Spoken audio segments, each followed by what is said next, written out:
Now, Oregon and California lawmakers addressing local ICE arrests after two vineyard workers were detained in Newburgh. And KOIN 6 was the first to speak with the families of one of those workers, Moises Sotelo, taken from his truck Thursday morning. And after a weekend of anti-ICE protests tonight, Joelle Jones brings us the call to action coming from that man's staff.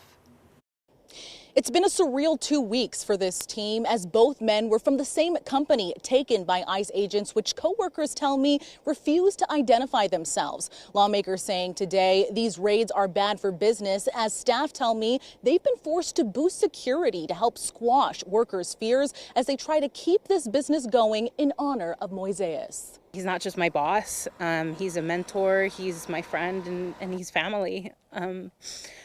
So it's really tough dealing with all this. Victoria Reeder still calling for answers days after her boss, Moises Sotelo, and her tractor driver were snatched by ICE agents. A father and a pillar in the vineyard community as well as his church, Moises was taken from his truck early Thursday, despite having no criminal record in Oregon. Why was he detained? And secondly, why was it done in the way that it was done? 5 trucks to one man is really excessive. Just saw my dad chained at his feet, with a big old smile, still trying to keep his head up high for me more than. His daughter spoke with us last week as she tracked her father's transport to a detainment center in Tacoma. Reeder now left to run the business in Moises' absence, speaking with him on the phone Saturday. It was really sad talking to him. He's never been in a prison. He's not a criminal. This is not the life that he's ever lived before.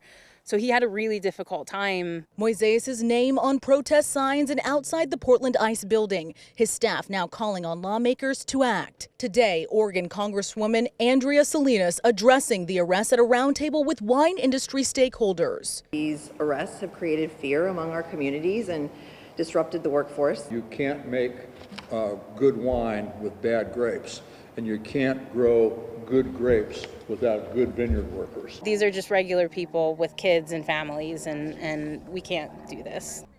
On Thursday, Congresswoman Salinas told KOIN 6 she was going to be meeting with ICE to make sure all detainees were getting due process. I'm told by her staff that meeting is slated for later today. I did reach out to both ICE and DHS to ask for clarity as to why these men were detained. I did not receive an answer back from either agency. Reporting in Newburgh tonight, I'm Joelle Jones, KOIN 6 News.